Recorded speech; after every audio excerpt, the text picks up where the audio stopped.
Oh my God. Hey everybody. Did you miss me? It's been a while. It's season 3, episode 2. You probably don't even remember episode 1. Episode 1 happened a while ago. Happened some time ago. This is episode 2, and we got Sal in the building. What's up, y'all? Salvador Dali. I'm back. I'm back. He is Bizak. This is an episode that I told no one I was doing. Literally no one. I didn't drop it on TikTok. I didn't drop it on Instagram. I don't even know what we're talking about today. I messaged Sal like yesterday. Yeah. Yep. You told me yesterday. Yep. I told Sal yesterday. I was like, are you available to do episode if I finish it? I was like, are you down if I finish it? And so this is why we're here. So today, this is what we're going to do. Today, we're going to do something political. It's so outside of my norm. I get it. But this is the mood that I've been in. We can't avoid this. We can't avoid this topic. Okay. I can't avoid this topic. I got to get it out of my spirit. We're going to talk about the special counsel report that Jack Smith just dropped Tuesday about the 2020 election investigation. I read it. It just dropped on Tuesday. That's why I was like, okay. I read it. It was 200 pages long. It was super fucking short. But the details of this report annoyed the fuck out of me. And it annoyed me because it was like, why you drop this now? Why you drop this now? We're talking about 2020, by the way, not this year, right, or 2024. We're talking about 2020. Why you drop this now? Why you drop this now? So, my delightful drunkards. And some of Get you a drink, belly up. Some of you all are accidental listeners too, because what I noticed in this last almost 2 months I've been gone. My numbers are still moving. People are still listening to the pod, and I really appreciate it. I get listeners every week still. I have not been dropping. Nice. I've not been dropping in numbers. Still showing love. Yeah, I know. I took a little breather. Here's the thing. It was a full blown fucking vanishing act. It was not. You vanished into the bushes. It was straight Homer. Okay, the 2024 election fucked me up. It was the one where like Kamala fucking lost, and I lost my faith in humanity. Like I was fucked up. So yeah, that's what we're going to talk about. We'll talk about the final report of the special counsel, and the poison on this episode is the Moscow Mule, because of course we're about to be Russia, so we might as well. Why not? Lean into it. So we're going to talk about that, and depending on your position in all of this, you may enjoy this podcast. You may turn it off. I'm going to warn you now. I am not a 45 supporter. If you follow me on TikTok, you already know this. So I highly suggest, trigger warning, this will not be 45 friendly, as you know. But after this election, my brain decided to channel my inner nihilist. Let's just say watching democracy do the fucking cha-cha slide off of a goddamn cliff did not necessarily spark any joy. So I had to hit the pause button. I prioritized my mental health. I traded true crime in for news and vodka. That was all I had for the last couple of whatever. And then that got way too seriously, but I'm back. And right before the spectacle that will be the inauguration that is, comically, ironically happening on Martin Luther King's fucking Martin Luther King Day. What a joke. But I decided to do this episode, and Jack Smith dropped this 174-page bombshell that I couldn't resist dissecting. That for some reason, even though I do feel like a great deal of this we probably already know, half the country apparently thought it was a great idea to continue with this piece of shit. But here we are. I mean, it's one thing to order pineapple on pizza, which Sal loves to do. I do. But it's another to sign up for this type of shit. Like this is fucking dumb. And I'm not here to make you feel better about it. Sip. Okay. In no way, shape, or form. You can consider this podcast your post-election hangover cure. It's going to be dark. It's going to be bitter. You may throw up. Shit. The report is kind of like peeling back an onion. Okay. It's not great. And the thing about picking it apart isn't just to talk shit about Trump, because that's easy. He makes it easy. It's just to really poke fun at it to a certain extent, because if you don't laugh, you'll cry. If you're anything like me, you could pour yourself a stiff drink to get through this shit. And over the episode, we'll just dive in the good and the bad and, how the fucking ugly, absurd this fucking report, like the absurd shit that this reveals. Because to me, it just getting into it and realizing the lengths that he was willing to go was actually fucking hilarious.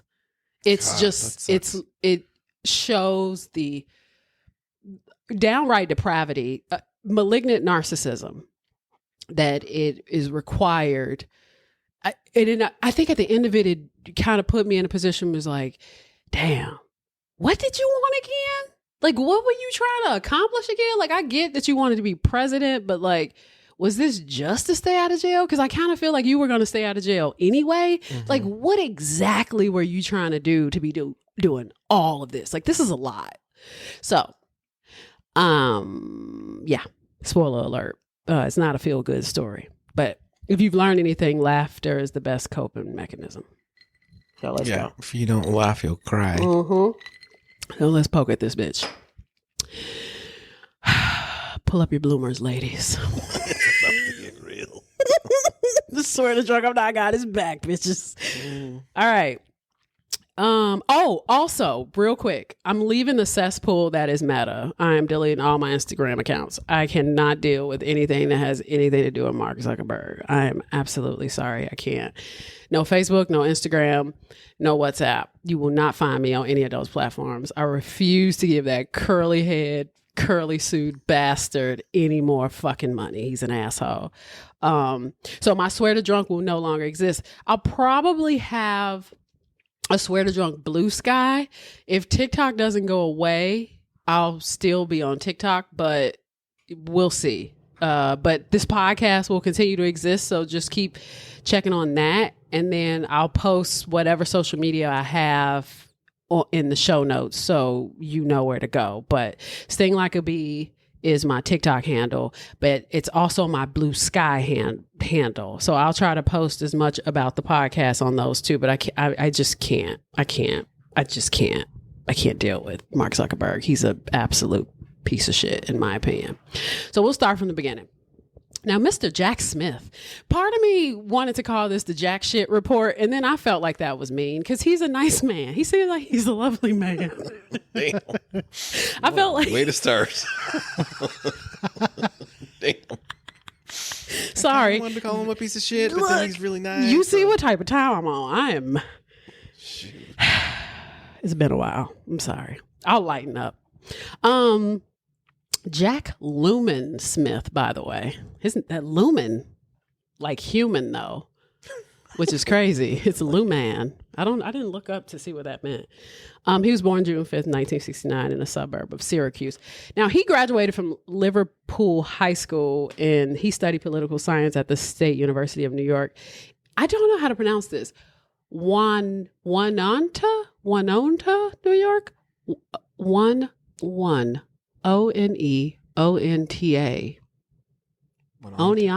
Oneonta, maybe, where he received his bachelor's of the arts from State of New York University.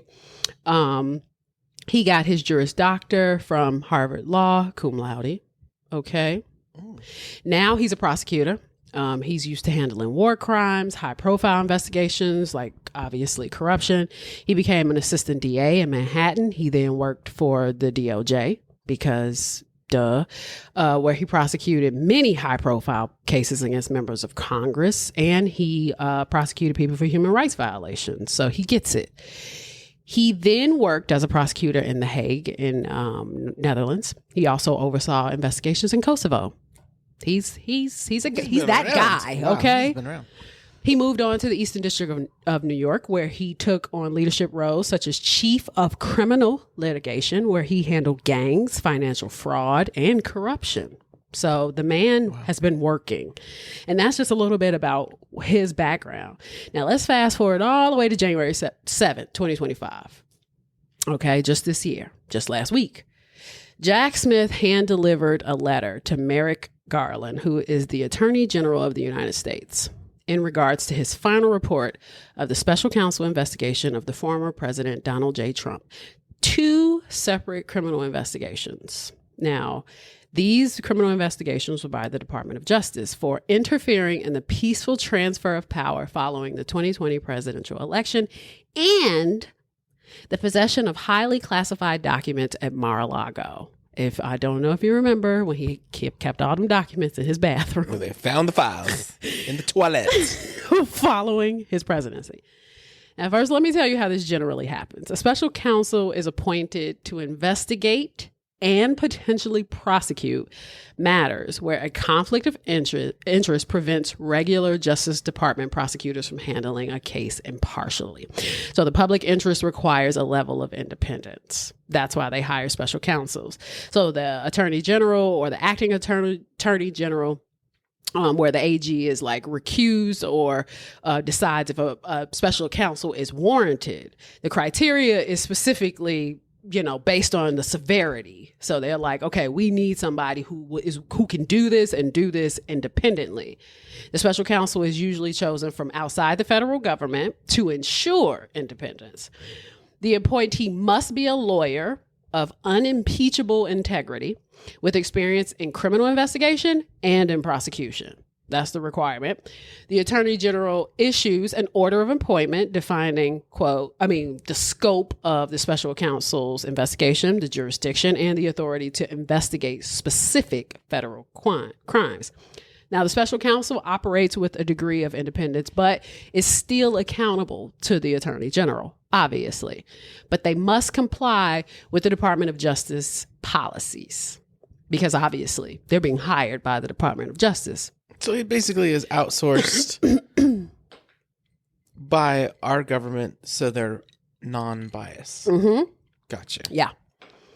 Because too, the AGs are sometimes appointed by presidents, and they tend to be partial to a party. Right. They want somebody outside, completely removed, but still unbiased. But we still need you to be qualified. Exactly. Oh, gotcha. So. Then, at the very end of the investigation, after they've, done their interim reports, they periodically update the Attorney General. They do their final report, and this is the final report. They determine with the AG, the Attorney General, which parts are public. So that is the discussion they have with the Attorney General. Which parts should be? Yeah. Which parts are going to be public? Going to be public. Right. Now, on November 18th, what day is that? 18th of November? That's my birthday. Hey, I was like, I don't know. Oh, shit. 2020. That's the day I was born. On November 18th, 2022, Merrick Garland appointed Special Counsel Jack Smith to oversee the criminal investigations of Donald J. Trump regarding the January 6th Capitol attack and Trump's handling of the classified documents at Mar-a-Lago. Quote, as directed by principals, I made my decision in these cases without regard of Mr. Trump's political association, activities, or belief. The possibility, or the possible personal or professional consequences of a prosecution for me or any member of my office. Justice Manual. The likelihood of an acquittal due to unpopularity of some aspect of the prosecution or because of the overwhelming popularity of the defendant or his cause or the converse were not factors in my prosecutive, I can never say that word, decisions. My office also adhered at all times to the department's policy. against interfering in elections. As a former chief of Department Public Integrity section, it was important to me, as it is to you, that we adhere to both the letter and spirit of this policy. I can assure you that neither I nor the prosecutors or my team would have tolerated or taken part in any action by our office for partisan political purposes. Throughout my service as special counsel, speaking to influence the election one way or the other, or seeking to interfere in its outcome, played no role in our work. My office had one North Star: to follow the facts and law, wherever they led. Nothing more and nothing less. While I relied greatly on the counsel, judgment, and advice of our team, I wanted to be clear that the ultimate decision to bring charges against Mr. Trump was mine. He said it was a decision I stand behind fully. To have done otherwise on the facts developed during our work would have been to skirt my duties as a prosecutor and a public servant. After nearly 30 years of public service, that is a choice I could not abide. It is equally important for me to make clear that nobody within the DOJ ever sought to interfere or improperly influence my prosecutorial decision-making. The regulations under which I was appointed provided you with the authority to countermand my decisions, but you did not do so, nor did you, the Deputy Attorney General, or members of your staff, ever attempt to improperly influence my decision as to whether to bring 3 charges against Mr. Trump. And to all who know me well, the claim from Mr. Trump that my decisions as a prosecutor were influenced or directed by the Biden administration or other political actors is, in a word, laughable. While we were not able to bring the cases we charged to trial, I believe that the fact that our team stood up for the rule of law matters. I believe the example our team set for others to fight for justice without regard for the personal costs matters. The facts, as we uncovered them in our investigation and as set forth in my report, matter. Experienced prosecutors know that you cannot control outcomes. You can only do your job the right way for the right reasons. I conclude our work confident that we have done so and that we have met fully our obligations to the department and to our country. End quote. Well, yeah. With that being said, Volume 2, the classified documents case, will not be publicly released because the case is still pending. So we're going to get into Volume 1. Now, in 2020, Donald J. Trump ran for re-election against Joseph R. Biden Jr. and lost. Full fucking stop. Okay? He lost. To this day, there are staunch Trump supporters and officials that refuse to believe this or acknowledge this as fact. But there are also many Trump supporters and officials that do acknowledge that. That's the thing. There are some that do. Quote, Mr. Trump's false claims included dozens of specific claims regarding certain states, such as that large numbers of dead, non-resident, non-citizen, or otherwise ineligible voters had cast ballots, or that voting machines had changed votes for Mr. Trump to votes against him. These claims were demonstrably, and in many cases, obviously false. End quote. That is laughable. What a fool. What a fucking idiot. They are, look, his supporters, they are not dumb, blind, or fucking crazy. They just don't want to acknowledge the truth about that.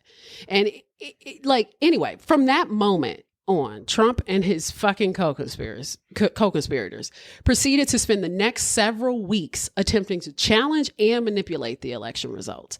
And when that didn't work, he worked his way all the way up to the Justice Department. And when that didn't work, he tried to strong arm his own vice president, Mike Pence. Quote, the through line of all of Mr. Trump's criminal efforts was deceit, knowingly false claims of election fraud, and the evidence shows that Mr. Trump used these lies as a weapon to defeat a federal government function foundational to the United States democratic process. There were 6 co-conspirators, by the way, mentioned in this fucking report. Now, none of them were named. They were all co-conspirators 1 through 6, but of course I fucking know them. So co-conspirator 1. So I found this out, and here we go. It is. Laundry, please. Here we go. Co-conspirator 1, Rudy fucking Giuliani. Trump's attorney. Sweat your fucking hair color out, Rudy Giuliani. Co-conspirator 2, John Eastman. He was a conservative legal scholar. He devised a legal theory that Vice President Pence could reject the certified electoral college votes. That was his job.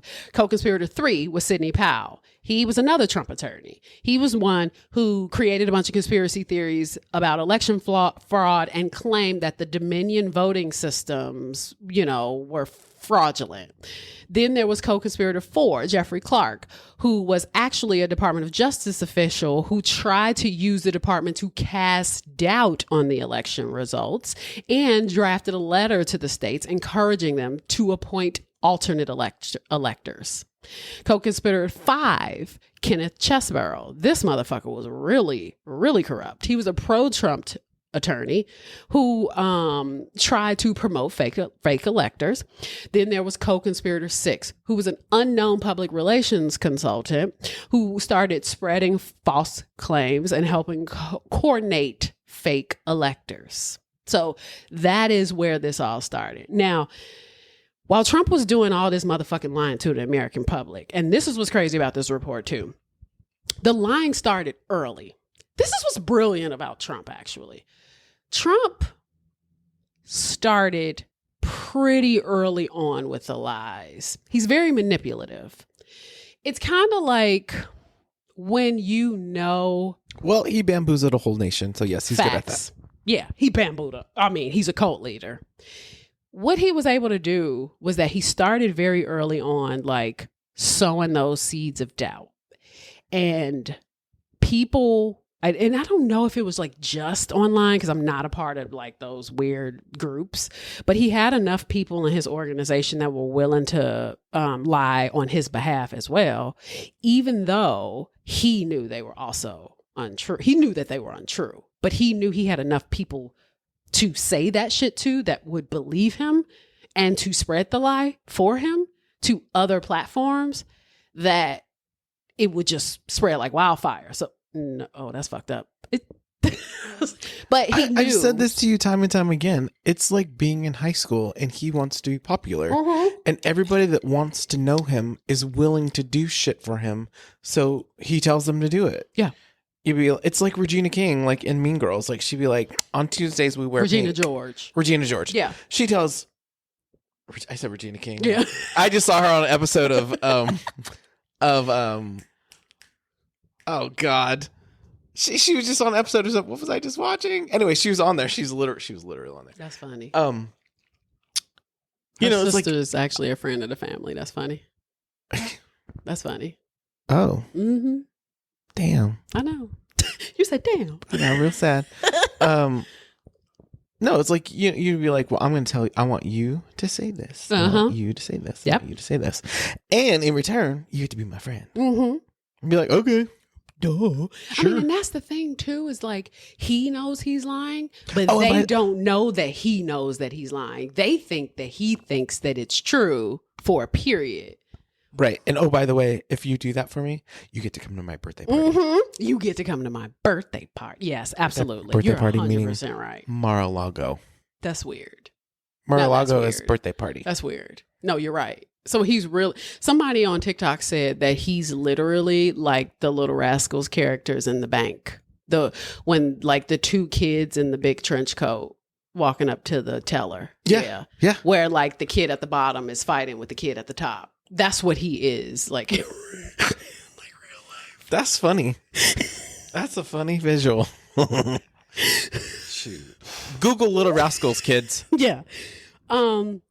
Okay, so while he's lying to the American public and his supporters and trying to convince people to change the vote, it was determined that Trump knew that he had lost and that he knew that the claims that he was making were absolutely untrue. So, for example, quote, on November 13th, his own campaign conceded its litigation in Arizona, and which was a state pivotal in his reelection prospects. State officials and legislators who Mr. Trump pressured to change vote tallies or stop certifications of results rebuffed him and informed him that his fraud claims were wrong, both privately and through public statements. And Mr. Trump also monitored legal documents regarding the election and was on notice that state and federal courts rejected every post-election lawsuit that Mr. Trump and his allies filed, claiming outcome determinative election fraud. Mr. Trump and co-conspirators could not have believed the specific fraud claims that they were making because the numbers they touted, for instance, of dead voters in particular state frequently vacillate wildly from day to day or were objectively impossible, including, for example, co-conspirator 3, who was Sidney Powell, claims about voting machines that Mr. Trump privately acknowledged sound crazy. That was a quote, before he publicly amplified them. Finally, at times, Mr. Trump made comments implicitly acknowledging that he knew he had lost the election. For example, in January 3rd, 2021, Oval Office meeting regarding a national security matter, Mr. Trump stated in part, "It's too late for us. We're going to have to give it to the next guy." What? Literally. And what's crazy, so the vacillating about wildly from day to day was interesting too, because they even mentioned in a report about how one day he'll say 10,000 votes. It'd be 33,000, 55,000, 160,000. The numbers were never consistent. You know what I mean? It would just because nothing that comes out of anybody's mouth is ever data based on fact. It's all just rhetoric. Yeah. It's just made up nonsense. Bullshit. Absolute nonsense. So part of the scheme was and this is an absolute scheme. So part of the scheme was to diminish his supporters' trust in the electoral process. And what he started to do was lie about how the votes were counted and certified. Now, as most people know, we cast the ballot either in person or mail. The votes are tallied. We get unofficial results after the polls close. They canvass the votes. They're verified. They're certified and by the election authorities. And then if the audits are needed, the audits are done. But there's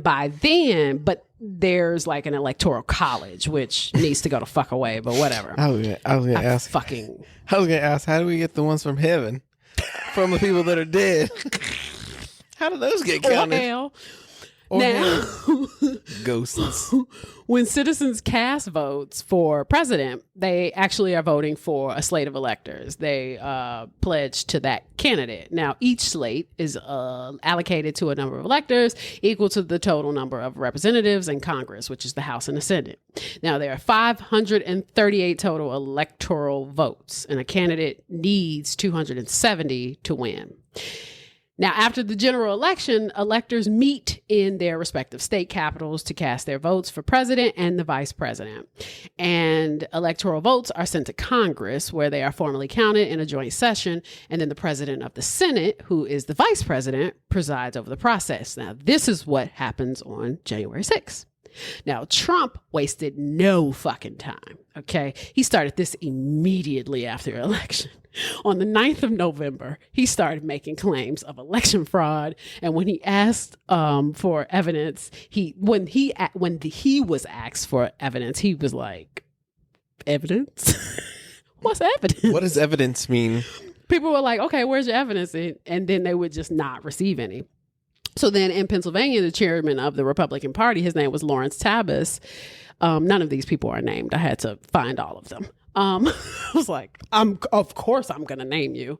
Lawrence Tabas, he told him that he was losing his lead to Biden. He was like, "Bruv, okay, I still got 1.5 million mail-ins, but it ain't looking good.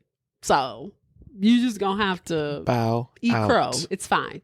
So the state officials kept telling Trump left and right that his fraud claims were fucking unfounded. Mind you, these are Republicans. They're like, you're not winning. Shut the fuck up. You're not winning. Bow out. Just give up. It's fine. You're not winning. Now, by attacking the electoral process, he had to hit at the state level by getting the Republican state officials. Now, mind you, he only did this to Republican states because in his head, it's like Bloods and Crips. This is my gang. This is my set. Okay.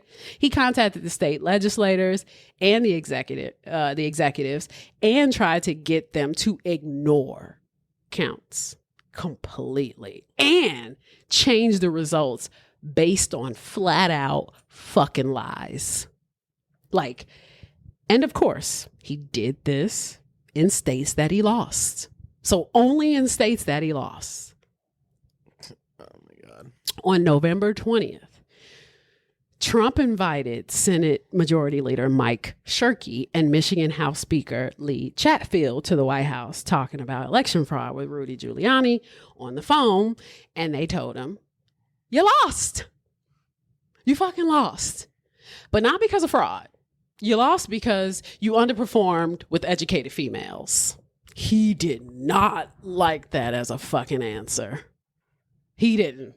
Not surprising. Not surprising at all. He's like, wait a minute, bitches can read? He's like, bitches know how to read? Shit.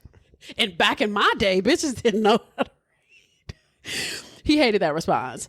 So Trump and Rudy Giuliani contacted the Speaker of the Arizona House of Representatives, Rusty Bowers, because of course his name is Rusty Bowers, on November 22nd. That's weird. On November 22nd. And they tried to convince Rusty, according to the Arizona Mirror, quote, call for the dismissal of the Biden electors to be replaced with Trump electors if there was, quote, sufficient enough cause. He refused and asked for evidence to support the fraud claims he suggested. Bowers said he needed to see the evidence on his desk before he did anything. Giuliani could not provide any fucking proof. Bowers said, I didn't get any evidence then. I didn't get any evidence a week later. I didn't get any evidence 2 weeks later. I don't have any evidence now. I didn't get any evidence never. Damn. Shit. He's like, the motherfuckers ain't never gave me shit. Bowers said when asked if Giuliani ever provided evidence to support his claim, he was like, absolutely fucking not. And again, Trump only did this to Republicans. So on December 14th, they had to pivot. They would, quote, they would organize the people who would have served as Mr. Trump's electors had he won the popular vote in 7 states that Mr. Trump had lost. So Arizona, Georgia, Michigan, Nevada, New Mexico, Pennsylvania, and Wisconsin, and cause them to sign and send to Washington false certifications claiming to be legitimate electors. But co-conspirator 5, who is Kenneth Chesebro, came up with a plan that involved cheating fake electors, people who vote for Trump in the Electoral College, as backup in case Trump won his lawsuits challenging the 2020 election results. So if the lawsuits were successful, these fake elector votes can be used in his January 6th claim if Trump had won that presidency. So they were useful nonetheless. So he had them regardless. So whether he won or not, they were still going to be valid. So then Trump called Rhoda McDonald, who was the chairwoman of the RNC. Co-conspirator number 2, John Eastman, lied again. Quote, Mr. Trump's electors' votes would be used only if ongoing litigation in their state proves successful for Mr. Trump. End quote. It never stops. God. They never stopped. Lies on top of lies on top of lies. When I said a crook gone crook, ever since this motherfucker got elected, I said, watch him. Because a crook gone crook and a lie gonna lie. They never change. He's been lying ever since he was a real estate guy. He is a fucking criminal. Why? Because you think he's got the highest office in the land. And don't get me wrong, I'm sick of the whole like all presidents are this is not the same. Do not get me wrong. I acknowledge that presidents do nefarious shit, but that is that's that whataboutism shit that people like to pull when they're like, well, what about what Obama did? Like, what about whatever every fucking president did? Like, okay, fine, right? Presidents do nefarious shit. It's hard to be a ruler and not do some weird shit. Yeah. Can we agree on that? They're human too. I mean, it's not like you can... I mean, ask the man on the street if he wants to take a job. I mean, we work in the entertainment industry, and it's like, you know, okay, you want to be a celebrity? Let's see you do it. Go for it. I want to see you sit in the limelight and, you know, try and keep your shit together. Be powerful. Be rich. Be in control. First of all, not just be powerful. You see in third world fucking countries where people with power lose their fucking shit. Imagine having the power of one of the biggest global power on the planet. You think you're not going to do some weird shit? You're probably going to do some weird shit. So I'm sick of the whole like, oh, every president. He is a fucking anomaly. He's an anomaly because it's not just a matter of him committing crimes. It's the number of crimes that he is able to just blatantly, openly commit without any fucking recourse. No, nothing. Like, everybody's so disappointed in the fact. Because if you were to do all this shit right now and try to get a job at FedEx, the moment you fill out the application where it says, have you ever been convicted of a felony?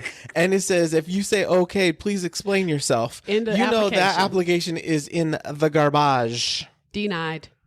It is deleted. See you later. Delete, rewind. Ain't nothing even talk about. You don't get the interview. They will not give you the courtesy. Oh. There ain't nothing to talk about. They won't even let you fucking be... You're not the bottom of the barrel. You don't even talk. You're not talking to the computer. The AI system has totally rejected your application. What's really awful is that criminals, when they get out and they've served their time and they come out and they try to get jobs, they cannot get jobs. Whereas our country as a conglomerate of uneducated, awful people that elected him. Yeah, they are willing to let him serve the country while incarcerated. Yeah, that is what is awful. Yeah, yep. When you don't want to support the criminals that have come and done their time and done their shit, and you know people got a pass. That happens. This dude was about to live your future. Yeah, for sure. In prison. Yeah, yeah. That's fucked up. Yeah. But also, he doesn't even have to face any charges. I'm just saying if he was prosecuted and he did have to be. That's what I'm saying. But I'm saying the fact that he doesn't have to be means that he gets to operate, continue to commit crimes in your fucking face until the day he perishes. With no fucking punishment. Meanwhile, while these same racist people look at a kid, Mexican, black, or green, or whatever, who decides to steal a bag of Flamin' Hots from a fucking liquor store, who thinks that kid needs to be murdered. This is, might I add, by the way, can I add this? Sure. This is also the same asshole who felt like Central Park 5 boys needed to be hung, needed to be executed for their crimes that, by the way, they did not commit, that they were forced into confessing, that they were later exonerated for, that he never apologized for, that he went on took out a full page fucking ad to actually, parade around New York saying that these boys needed to be murdered and executed. Donald J. Trump did that shit. Meanwhile, you committing all of these fucking nefarious ass crimes, white collar as they may be, corruption, foreign interference, all this other shit, you robbing motherfuckers blind, all of these poor people rallying for you. You got all these white trash motherfuckers who are raiding the Capitol, sitting in jail looking stupid as hell right now, knowing good and goddamn well that you don't even care about them. So I think that's the thing too, is like, whose lives, whether they pardon or not, whose lives could potentially be ruined because of their criminal past now. And you are like, I got the highest office in the land. I mean, I don't know what kind of juju this motherfucker has. Yeah, I mean, he's an awful person, but the biggest disappointment are the people that support him. Mm-hmm. The people that are like blatantly like, okay, I'll do that for you. Sure. Instead of having a conscience and being like, you know what, that's pretty fucking awful. That's pretty awful. Yeah. They're selfish in their own sense of like, I want to keep my job. Yeah. So I'm going to go along with this, as opposed to stepping aside and saying, you know what? Yeah. I don't want anything to do with this. Whether I got to go work at McDonald's and start over or do whatever. This is awful. It's a 2-tier problem too, because it's the pussy, right? So there's the pussies who just bend over and don't say anything because they're fearful of whatever he may do, right? The ones who are like, just like, I'll just take the lashing because I'm kind of scared of him, whatever, give him the money because I'm afraid that he's going to want revenge later. You know, it's that guy. And then it's the people who like... And that is called mob mentality. It is mob mentality. Then it's like the money people who feel like... Even the poor people who, some strange reason, think that financially Trump is going to do something for them. I don't know where that is coming from. I don't know what world they're living in, because... economically, it's already been proven that no Republican president has ever done anything to benefit the poor or middle class for real, like ever. So I'm confused. And I think but I will say what's brilliant about him is that he rides on the coattail. What he's been doing in his political career is he's been riding on the coattail of Democratic successes.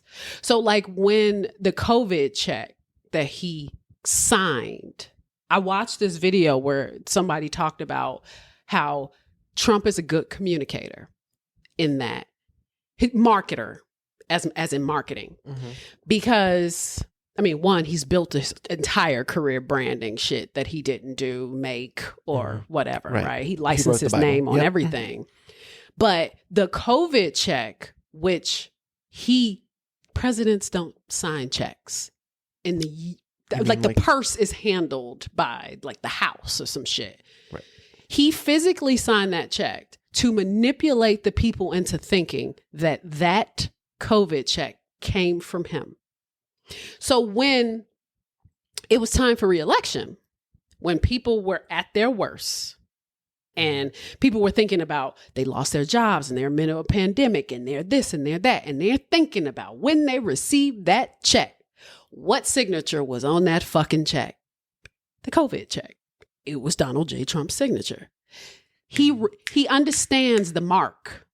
Right. He understands the symbol. That's why the red hat works. That's why Make America Great. He understands slogan. That's why even during the Third Reich in Nazi Germany, that's why the swastika. That's why, he understands marketing. Right. And when I was reading that book on tyranny by Timothy Snyder, and he talked about like, beware of the symbol, because Democrats don't have a symbol. Kamala Harris and Walz, they had a hat, but like, ain't nobody walking around wearing no fucking Kamala Harris hat. Until the little Kamala. Yeah, but it's like, it's cute. It wasn't like. But nobody's wearing it to intimidate anybody. And I don't even see them. Like, I haven't seen a single person with one of them hats on. I've definitely seen some Trump hats. Yeah. Now that he won, though. Yeah. They weren't wearing them when he was. Or even like the Trump flag. Being elected. Yeah, like people walk around with that shit to intentionally intimidate because they know what it stands for. Like people who put the Trump flag on their trucks and shit like that. Like you don't have to do none of that shit, but people do that intentionally. And he knew what he was doing by creating that, because that is a part of now this kind of like brand of his brand. Yeah. Of his political brand. Anyway, moving on. So they ultimately lied per usual. So the people working with Trump tricked some of his targeted electors by telling them that their fake votes would only be used if Trump won his court cases about the 2020 election.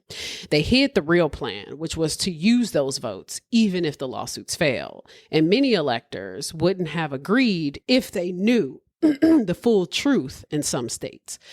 The group had to find replacements who were willing to go along with the scheme. So here's an example. Quote, one Trump elector nominee in Pennsylvania recognized the plan as illegal and an attempt to overthrow the government, and he declined to participate. Conversely, a select few of Mr. Trump's agents and elector nominees had insight into the ultimate plan to use the fraudulent elector certificates to disrupt the congressional certification on January 6th and willingly assisted. So he had people who were just like, okay, fuck it. That's what I'm saying. Yeah, I mean, you had, because that's the thing, like even, and which is what we see now in this election within the Republican Party, he has Republicans that are like, cool, you know, yes, take down the establishment. It's like, bitch, you are the establishment, you fucking moron. Right. If he takes you down, because what he's trying to create is a dictatorship where you don't matter. So do you understand what's happening? I think at this point, these people just want the position and they just want to be paid and be in the position. They don't. But that's what I mean. He's finding people that don't know what he's talking about, what is happening to them.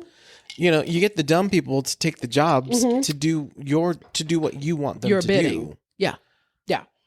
So there was even an email where a campaign agent said that the electors sending fake votes to Pence was kind of wild and creative. Then he replied to his own email saying that alternative votes was probably what they should call the votes instead of fake electoral votes. Now, this is an obvious reference to the infamous moment in 2017 when U.S. Counselor to the President, Kellyanne Conway, referred to a false statement by Sean Spicer during a press briefing as alternative facts. The campaign agent then proceeded to suggest in an email that they should keep all of this under wraps until January 6th. So Trump and all 6 co-conspirators were successfully able to organize nominees and substitute in all targeted states and cast fraudulent electoral votes on his behalf and send them to D.C. Oh, but the pièce de résistance was to overturn the certification. The previous day, on December 13th, co-conspirator 5, who's Chesebro, sent Giuliani a memo talking about how Pence could use fake electors to claim that their 2 sets of votes from key states. What happened next? Days later, Trump started talking about how certification process was a fraud. Every move he make, he hops up on Twitter. This is a fraud. That's the move. Quote, at 1:42 a.m., he posted a copy of a report falsely alleging outcome determinative election fraud and wrote, statistically impossible to have lost the 2020 election. Big protest in D.C. on January 6th. Be there. Will be wild. End of quote. Now, Trump is no small-time crook. We know this. You have to have multiple trains on the track. Be there or be square. It will be wild. See, that's an invite to his party. It is. See what I'm saying? It is. It literally is. Now, he's no small-time crook. You have to have multiple trains on the track if you're going to be a good crook. You got to have multiple plans going at the same time because you need something to work when you want it to go fast. And he pushed out another plan as the others were starting to fail. So he started to claim that the certification was a fraud. So he entered stage left Jeffrey Clark, who who was willing to be acting AG for the Justice Department. He wanted him to be the new acting Justice Department AG. And he had him spread all the lies Trump ever needed about the election results. Quote, throughout the post-election period, Justice Department officials reviewed Mr. Trump's claims of election fraud, found no support for any of them, and informed him of such. In one such discussion, when acting Attorney General advised Mr. Trump that the Justice Department could not just snap its fingers and change the election outcome, Mr. Trump told the acting Attorney General Jeffrey A. Rosen and acting Deputy Attorney General Richard Donahue that they should just say that the election was corrupt and leave the rest to me and the Republican congressman. In the same call, alluding to replacing Justice Department leadership if they did not do as he directed, Mr. Trump also said, quote, people tell me Clark is great. I should put him in. Mr. Trump knew about Clark because he had been introduced to Clark by a member of Congress and had been secretly engaging with Clark, who was communicating with Mr. Trump in contravention of policies designed to protect the independence of the Justice Department. Then on December 28th, Clark, while secretly communicating with Trump, emailed the acting Attorney General Rosen and the acting Deputy AG Donahue and falsely claimed that the Justice Department had, quote, identified significant concerns that may have impacted the outcome of the election in multiple states and recommended that the state legislators convene in a special session to reconsider certification of their electoral votes. Within an hour, there was a response from the acting Deputy AG Donahue, quote, I know of nothing that will support that statement. He said, we have identified significant concerns that may have impacted the outcome of the election in multiple states. He also observed that the Justice Department had no role in states' administration of their own elections. I cannot imagine a scenario in which the department will recommend that a state assembly, its legislature, to determine whether already certified election results should somehow be overridden by legislative action. He's like, why the fuck are you thinking that on the federal level we'll inject ourselves in state electoral process? The fuck are you talking about? So here you are. You supposed to be coming in as new acting Deputy AG and you are already out of bounds. You already doing some wild shit that's completely and totally out of your jurisdiction. So then on the next day, Trump continued on with Clark and obtained a highly classified briefing on foreign interference in the 2020 election on January 2nd, 2021, which yielded absolutely fucking nothing. That same day, Trump tried to get the Secretary of State in Georgia, Brad Raffensperger, to find 11,780 votes specifically, which was Biden's margin of victory. Ugh. Specifically. Buried. He was like, I need this. He was like, there is no fraud. Trump threatened, quote, what they did and what you're not reporting it. He was like, this is a criminal offense. He was like, and you know it. You can't let that happen. He's like, that's a big risk to you. He's like, there's just no fraud. I don't know what to say. I don't know what to tell you. So on January 3rd, Trump tried to quickly appoint Clark into position of acting AG. So he's now trying to push Jeffrey Clark into Attorney General in order to get him to send a false letter that had previously been rejected by the Justice Department as inaccurate and improper. They had already said, dude, fuck off. Right. Fuck off. So then following his pressure tactics on the Justice Department, Trump had to pressure VP Mike Pence. Now, this is where it really starts to get nasty. He did not want Pence to count those legitimate certificates, especially to those targeted states where his electors had signed the fraudulent ones. He needed Pence to cooperate. He just started lying to Pence and saying that the Justice Department was finding all sorts of errors. You know, it's a fucking mess down there, man. Oh my God. It's goddamn cesspool. Pence was like, okay. So Pence refused. Quote, Mr. Trump told him that hundreds of thousands of people would hate his guts and think he was stupid, and that Mr. Pence was way too honest. Good for him. Around this time, I got some problems with Pence, but I respect Pence. Yeah, for at this least shit. see, that's what I'm saying. At least he stood up and was like, dude. And you know, at Sorry. that funeral for Carter, Pence's wife would not She didn't stand acknowledge up. that motherfucker. Because first of all, we'll get to it. She We'll wanted get to throw to him in the casket. she like, I would kill you myself. So around this time, Trump started to rally his base on Twitter. Quote, the big protest rally in Washington, D.C. will take place at 11 a.m. on January 6th. Location details to follow. Stop the steal.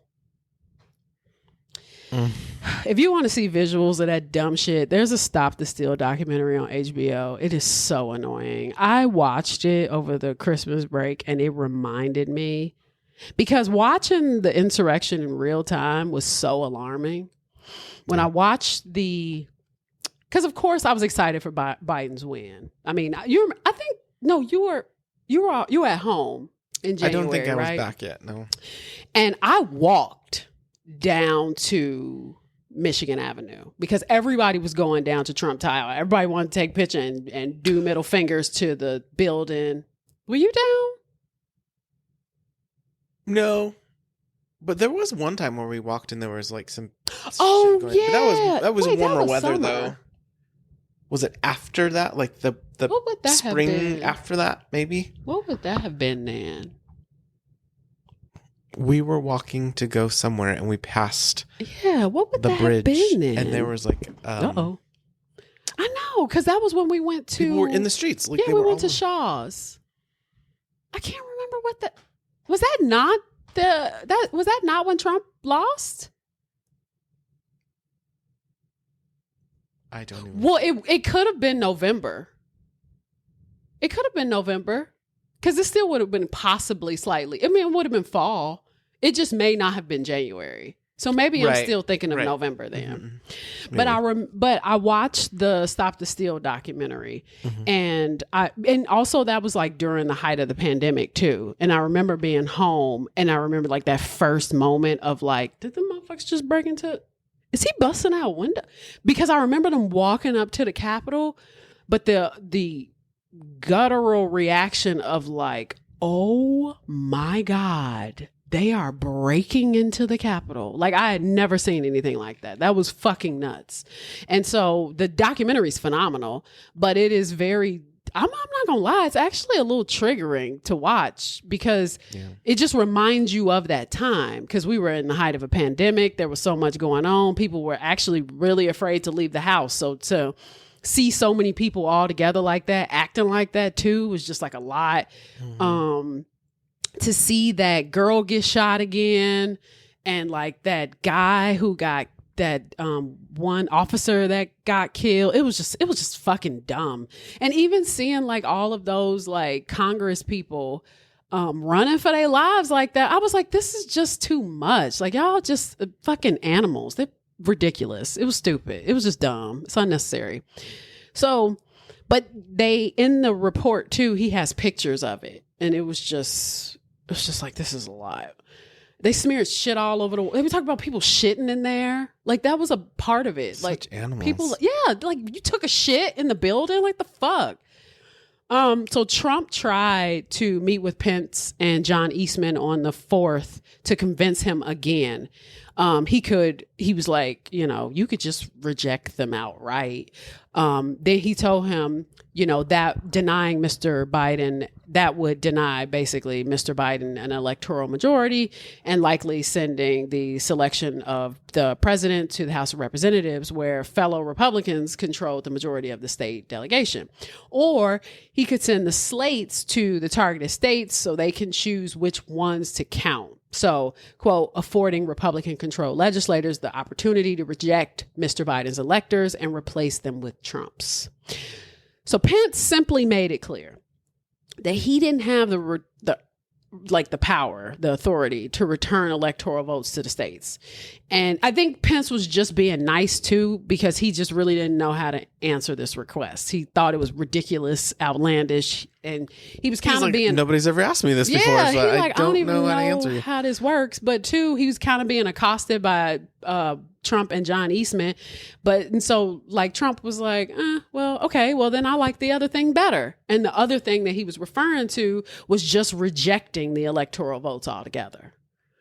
And Pence was still like, yeah, I'm not doing that either. The fuck?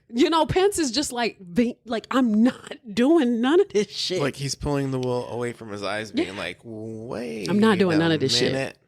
So Trump proceeded to continue to rally his base in Dalton, Georgia that very night. Quote, I hope Mike Pence comes through for us. I have to tell you, I hope that our great vice president comes through for us. Of course, if he doesn't come through, I won't like him quite as much.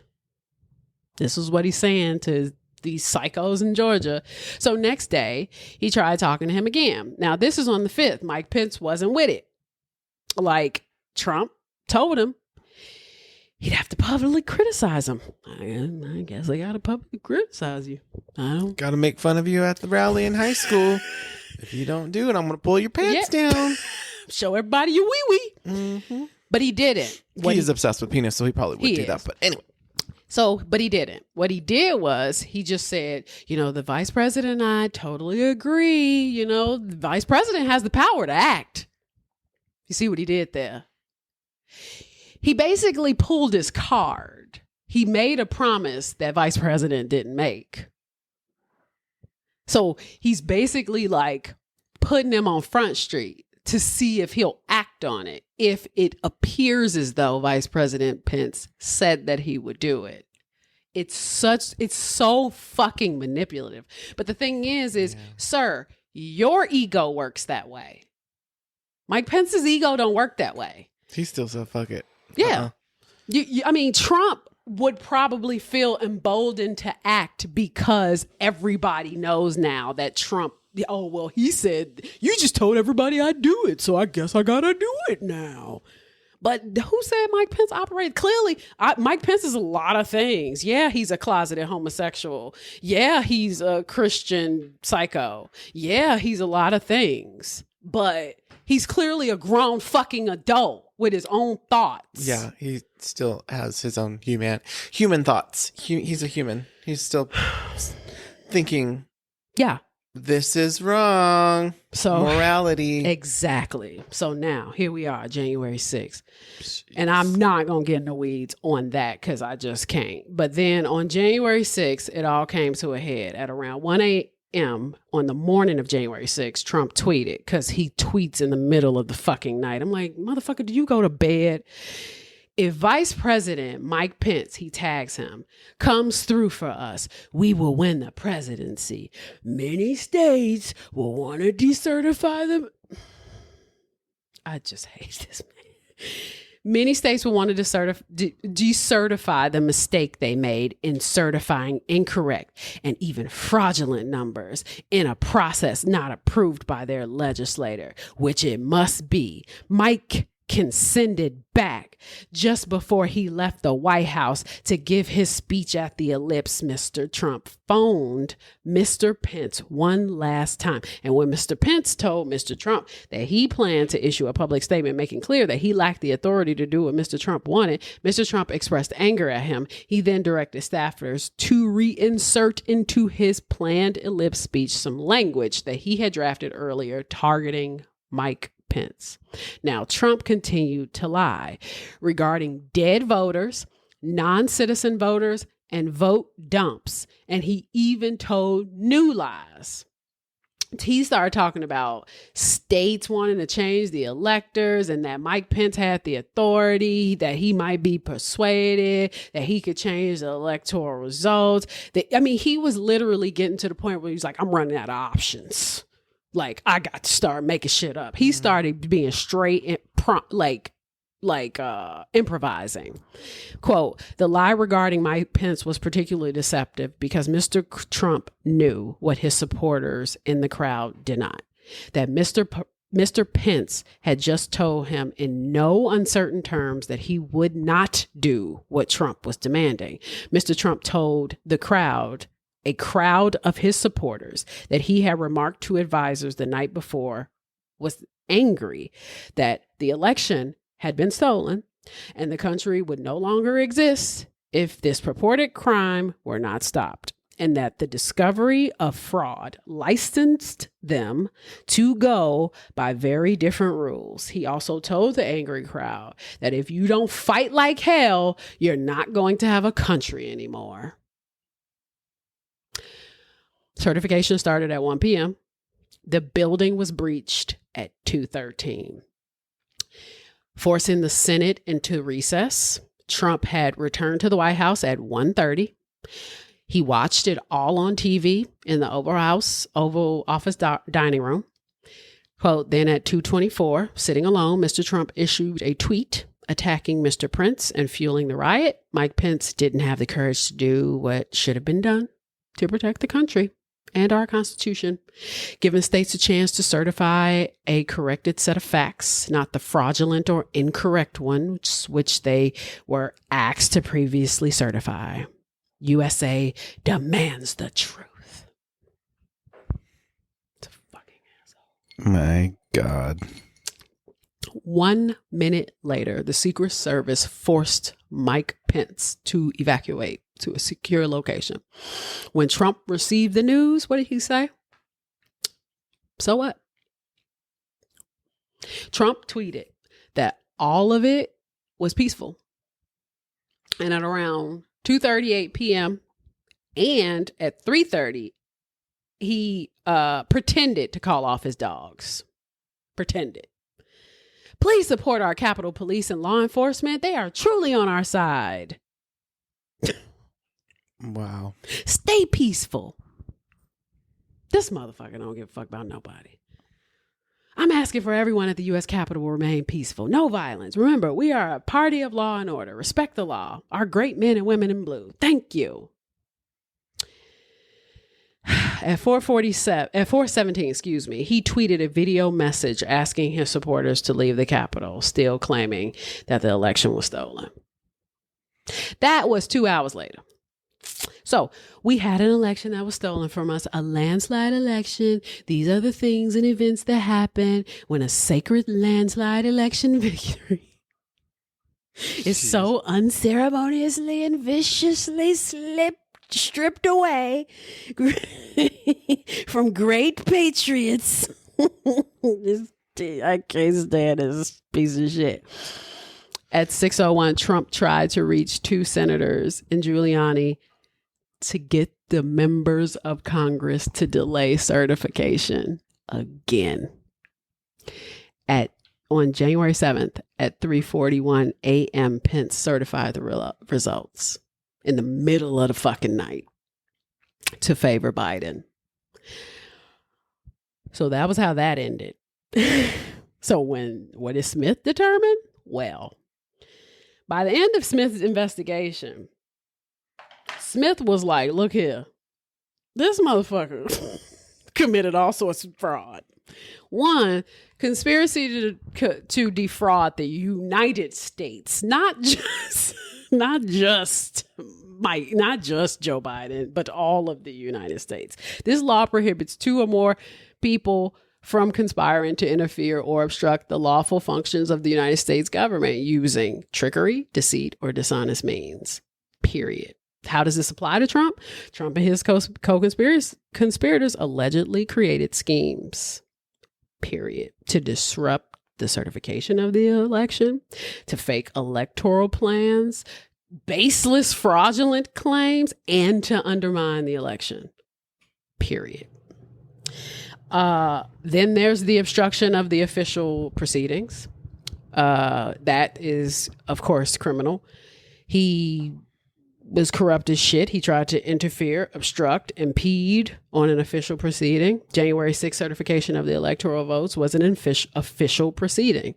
The report alleges that Trump actions, including the inciting of the Capitol riot, were aimed at delaying or stopping Congress from certifying Joe Biden's victory.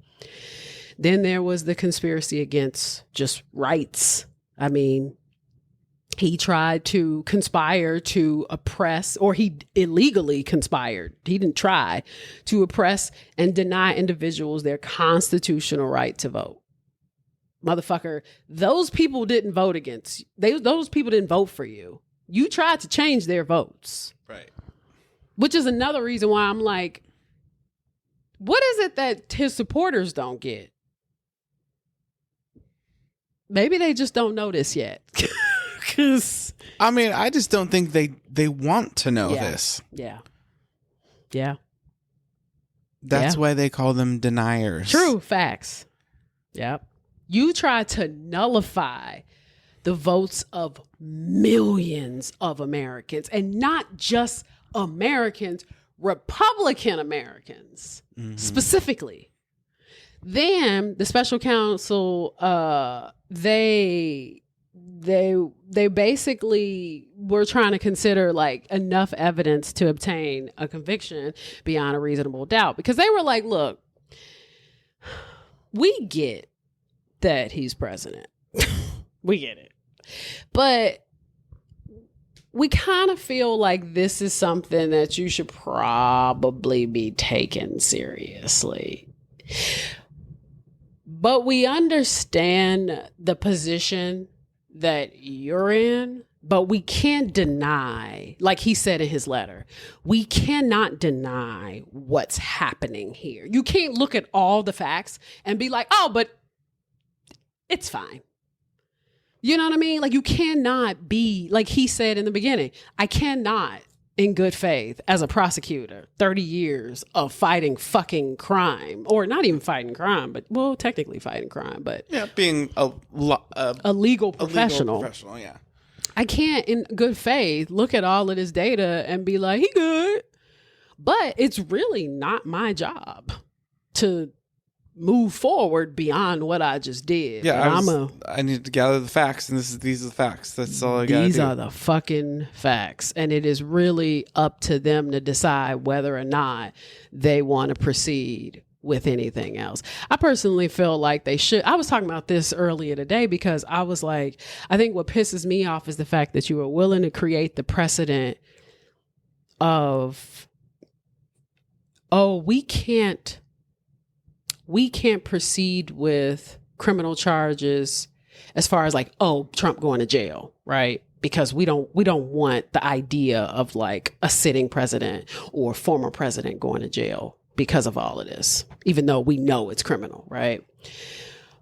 But you're willing to create that precedent going forward for the next person, that you can be president and get away with all this shit. That's my thing.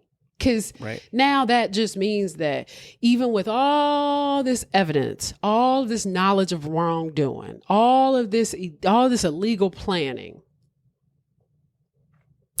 you can even be an insurrectionist. Why the fuck not? You can still be president, sure.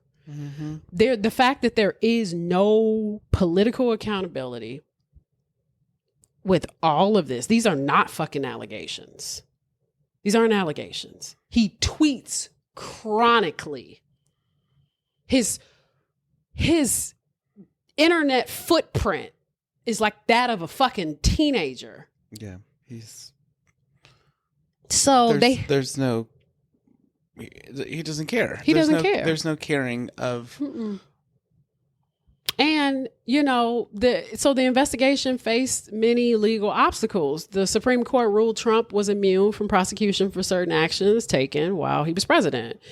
That was a problem. That put a lot of pressure on the Department of Justice. I mean, that is why the scope of charges was narrowed.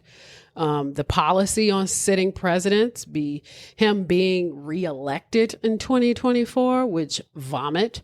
The longstanding DOJ policy that sitting presidents can't be indicted led to the dismissal of charges. in the elections case. The executive privilege claims. Trump's legal team frequently invoked executive privilege to block access to evidence and witnesses, which, there's that. But the special counsel, the legal framework underscored the importance of holding public officials accountable. But to me, at the same time, and I was talking about this earlier today with Susan, where I was just like, what's the fucking point of dropping this report if you're not going to do shit? Trump was allowed to run for president despite these investigations and charges, because at the end of the day, the eligibility requirement for being a presidential candidate under Article 2, Section 1, Clause 5 is that you are a natural born citizen, that you are 35 years of age, and that you are a resident of the United States for at least 14 years. There is no provision that disqualifies someone from running for president if they are investigated, indicted, or even convicted of a crime. So for me, just because the rule ain't there, don't mean you can't just say no. You see what I'm saying? Right. And so then there's the fact that, okay, under U.S. law, individuals are presumed innocent until proven guilty. Trump has not been convicted, quote unquote, of any crime. So legally, he retained his eligibility to run for office, that's the reason why he was still able to run. No disqualification for criminal charges or convictions. The Constitution does not qualify candidates based on criminal charges, and even a conviction wouldn't automatically bar someone from running or serving as president. I just think that the qualifications for working at fucking Walmart is pretty stringent in comparison. Seriously. So that is pretty much this. And in 2024, them, granting the Supreme Court ruling Trump immune from prosecution, that was another political play on his behalf. Trump is very strategic. His chess is not checkers. This motherfucker puts the right people puts the right pieces on the board to make the moves that he needs to make. Even I was hoping that they were going to shoot for disqualifying him under the 14th Amendment, Section 3, which bars individuals who engage in insurrection or rebellion against the U.S. for holding office. That is what I was hoping for. But it is quite obvious. That's out the window. Because it is the 15th. Unless that miracle occurs before the 20th, it does not seem that is going to happen. Because it's facing all sorts of legal and procedural challenges, which Jack Smith just dropped this. Looks like we got an insurrectionist on our hands. How the fuck? If you want to keep talking about constitutional law, that's in the fucking Constitution. 14th Amendment, Section 3. I read it. It's there. You keep calling this man a fucking insurrectionist. I watched him incite an insurrection on TV. The revolution was indeed televised. And he also just called people to the party, though. He literally did. So you have this. And even when Jack Smith released this, the people who believe in the 14th Amendment as a disqualifier for Trump were literally like, is this why Jack Smith is releasing this? Because so we could have hope that Trump will not be fucking president. But I'm like, unless the shoe drops Friday, I can't imagine that anything will change by Monday. Like, a shit ton of people have to read this thoroughly and figure this shit out. The framers, that's my thing.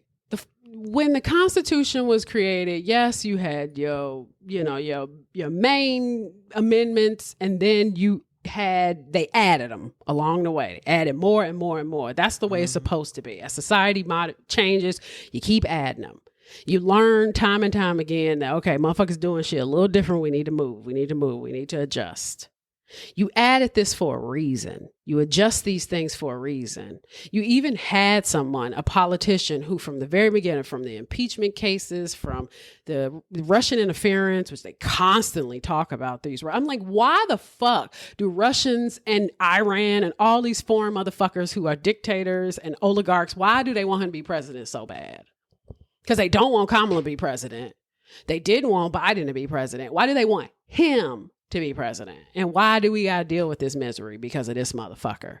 And then you're not putting 1 and 1 plus 1 equals 2.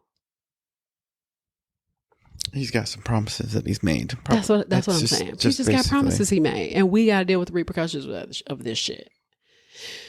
So that is the jack shit report. That's nuts. He's a liar. I have motherfuckers, like, I know they're chronic. There are points where you're just like, whoa, this motherfucker is a whole ass crook. You know how sometimes you just say like, oh, liars lie, cheaters cheat. Some motherfuckers just gonna lie. But he's like, no, he was master manipulation. Yeah. Though. That's nuts. That so many people went along with it. It's just like, it could have ended so early. Yeah. So many people could have just like if somebody walked up to me and be like, you know what, some shit's gonna go down. Yeah. It's either you tell the truth or your job. Like, people are gonna literally die. Yeah. I would go ahead and give my job up, because why would I? Just as a human, I would want just people to live and not be affected. Like, fuck it, I can find another job. That's fine. For sure, I can do it. But it's people status and money and promises and all that crap. And it's so weird, because all of these people are the people that, like, we live in a democratic republic. These are all people that we hire to take care of this shit, civil servants, make these decisions. And we have to look at them and watch them make bad decisions and be like, motherfucker.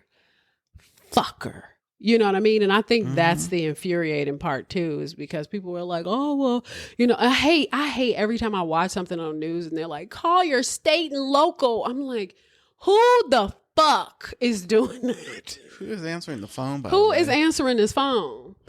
I mean, and that's the thing. Like, I know there are people that do it. They say with this TikTok ban that people were doing it because so many people make money off of it and supplement their income with it. They were really calling their state and local officials. I do believe in democratic principles. I'm no way, shape, or form denying its existence.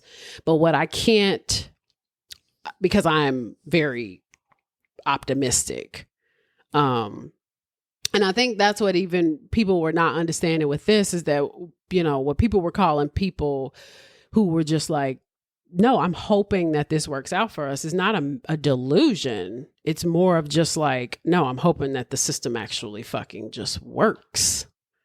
You are relying that the system doesn't work because you're politically, not optimistic.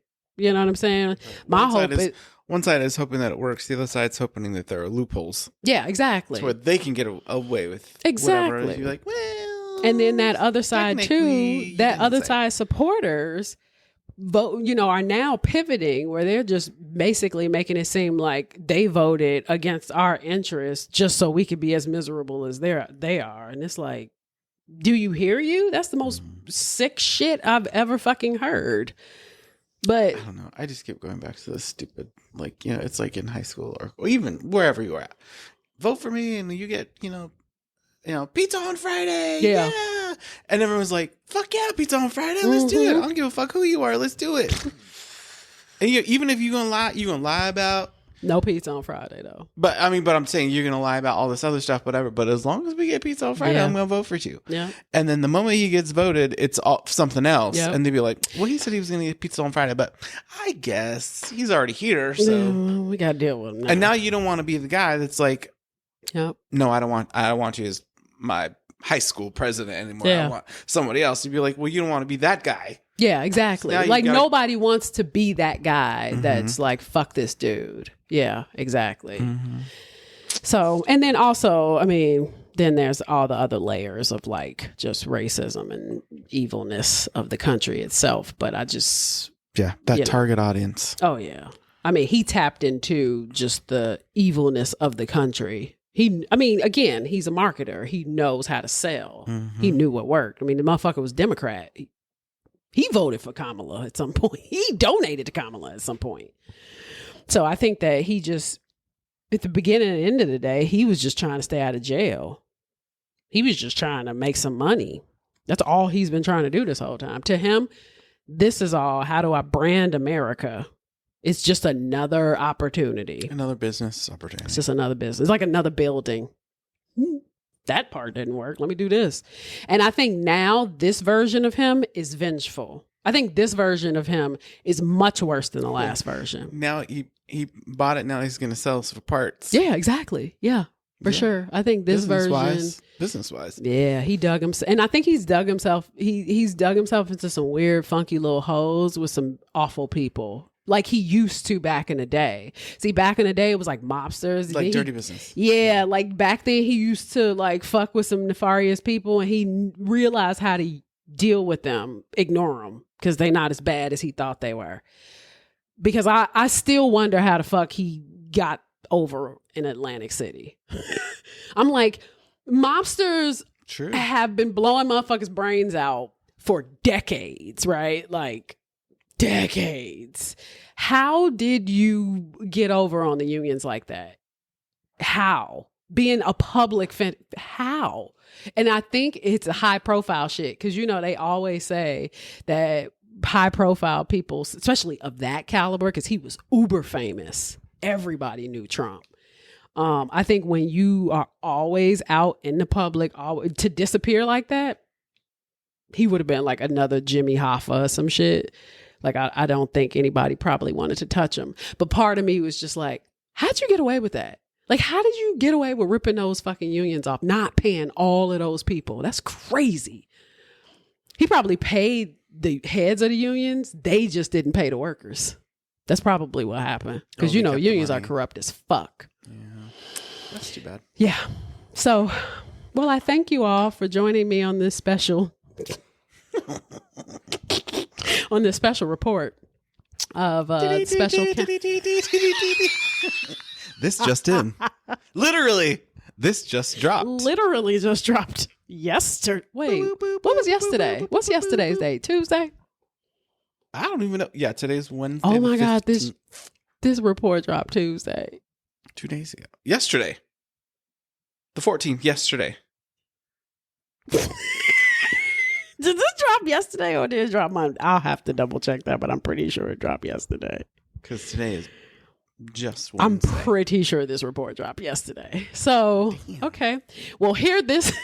Hear ye. I broke this shit down so you wouldn't have to. Breaking news. And I hope you enjoy it. Well, I'm happy I did this. This was a little exercise too to get this little like political funk out of my system.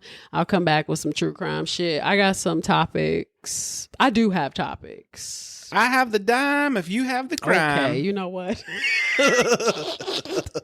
I've been waiting for you to do another story about something. No, I do. I have one, and I'm gonna tell you, like, the whole time I was down, I read that book twice, and I don't remember any of it. That's how fucked up my brain has been. I read that book twice. It was dark, though. It was dark. Maybe your brain just didn't want to hold it. I think that's what it was. I was like, this is like, your brain said, no, I don't want that info. I don't like this. And that was the thing, too. That's what I was trying to explain to my homeboy. I was just like, true crime is a lot when you already feeling a little dark. Mm-hmm. I wasn't even watching true crime for real. It was just like, I don't want to hear anything about murder on top of like shit that's going on. Like real life is heavy as fuck. Like, yeah, that's too much. Yeah. So, but thanks, Sal, for joining me. You're welcome. I know, and all you all out there, you just in the comments, you tell her that you need a little bit more paranormal, you little more alien.